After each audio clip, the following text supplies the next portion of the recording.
അടർന്നു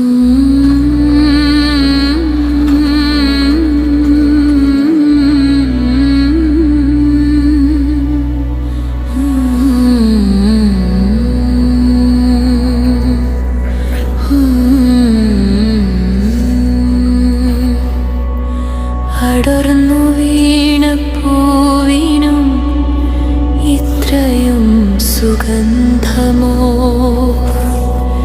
ദിശ മാറി വന്ന കാറ്റിനും എത്രയേറെ ശക്തിയോ? കാലം തെറ്റി വന്ന മഴക്കും ഇത്രയും കുളിരോ? കാലമേ നീ പറയുക, എന്തിനാണി മാറ്റം? അയ്യോ അമ്മേ, മലയാളിയാണോ? എന്ത് പറ്റി? എനിക്ക് തീരെ വയ്യ. പക്ഷെ വെള്ളം കുടിക്കും. ഇത്തിരി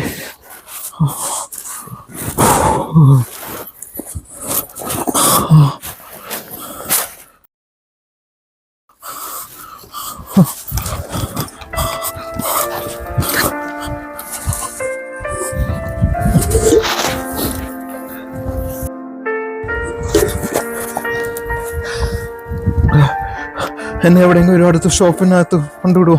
എനിക്ക് തണുത്തിട്ട് വയ്യ. ഷോപ്പിൽ പോകണ്ട, എന്റെ വീട് ഇവിടെ അടുത്താണ്, നമുക്ക് അങ്ങോട്ട് പോവാം. വേണ്ട മോനെ, ഇവിടെ എവിടെയെങ്കിലും ഒരു ഷോപ്പിൽ എന്നെ കൊണ്ടുവിട്ടാ മതി. അത് കുഴപ്പമില്ല, വീട്ടിൽ പോവാം, എന്റെ വീട് ഇവിടെ അടുത്താണ്. വേണ്ട മോനെ, അത് ബുദ്ധിമുട്ടാകും. ഇല്ല ഇല്ല, ഇവിടെ എവിടെയും വിട്ടാ മതി മോനെ. എന്റെ വീട് ഇവിടെ അടുത്താണ്, നമുക്ക് അങ്ങോട്ട് പോവാം. ഓക്കെ.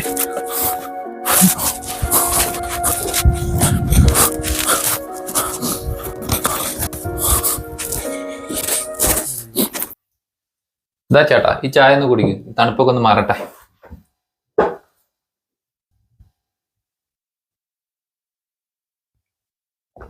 ചേട്ടൻ എങ്ങനെ ഇവിടെ വന്നിട്ട് എന്താ സംഭവിച്ചത്?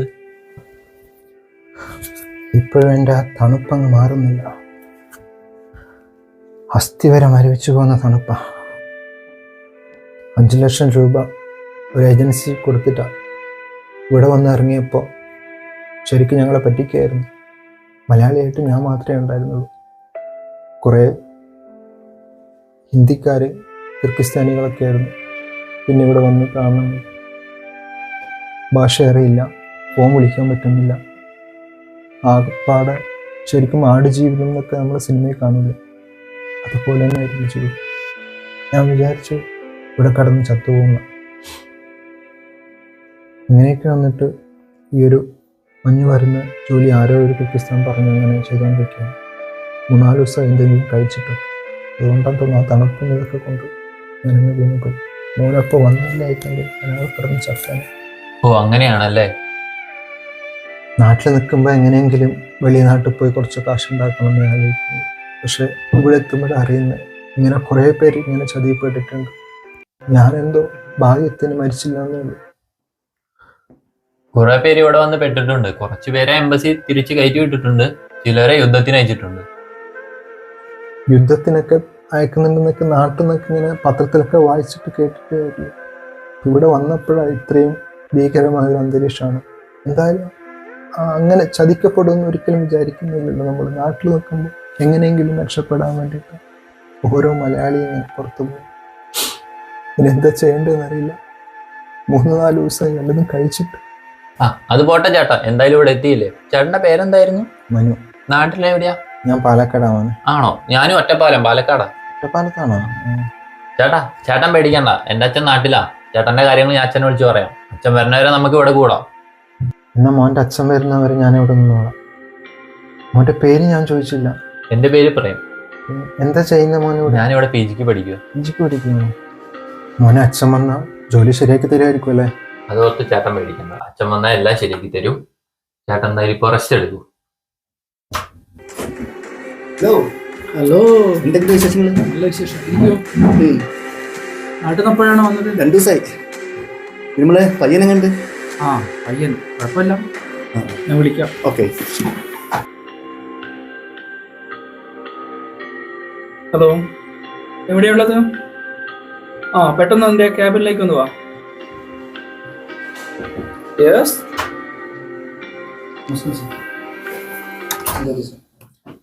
ആളെ മനസ്സിലായോ? നീയോ ദ്രോഹി സാർ? അടങ്ങടാ, ഒരു ഷൂട്ടിംഗ് അടങ്ങടാ. ഇവനാണ് സാർ എന്നെ പറ്റിച്ചത്. എന്റെ പാസ്പോർട്ട് കാര്യങ്ങളൊക്കെ കട്ടുകൊണ്ട് പോയിട്ട് എന്നെ ദ്രോഹിച്ചത് ഇവനാണ്. എന്നെ ഈ നിലയിൽ എത്തിച്ചത് ഇവനാണ്. നാട്ടിൽ ഞാൻ എന്റെ പറമ്പും പാടവും ഒക്കെ പണയം വെച്ചിട്ട് വന്നു. ഇവനാണ് എന്നെ സാർ, ഇവനാണ് എന്റെ പാസ്പോർട്ടൊക്കെ അടിച്ചോണ്ട് പോയത്.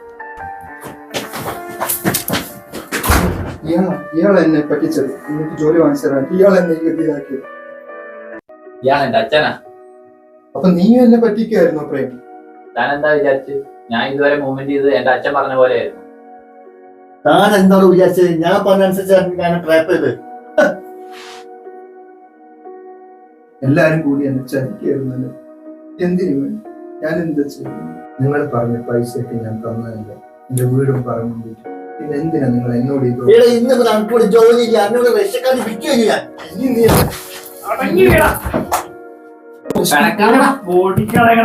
നിന്നെ ദൈവം ഇനിയും എന്നെ വിൽക്കുകയാണോടാ ദ്രോഹി നീ? എന്നോട് എന്ത് പാപം ചെയ്തത് നീ? ഇനിയും നീ എന്നെ വിൽക്കുകയാണല്ലോ ദ്രോഹി. എന്നോട് ദൈവം ചോദിക്കുക.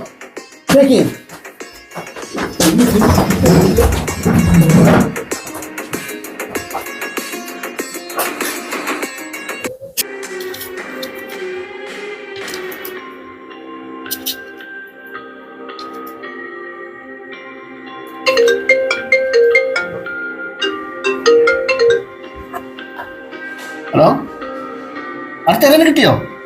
Very good, very good. ഞാൻ വരുന്നു. ഈ കാലത്തും അന്യനാടുകളിൽ നമ്മുടെയൊക്കെ സഹോദരങ്ങൾ മലയാളികളാൽ ചതിക്കപ്പെടുന്നുണ്ട് എന്ന ഓർമ്മപ്പെടുത്തലോടെ ഒരു സഹോദരനും ഇതുപോലെ ചതിക്കപ്പെടാതിരിക്കട്ടെ എന്ന പ്രാർത്ഥനയോടെ ടീം MM.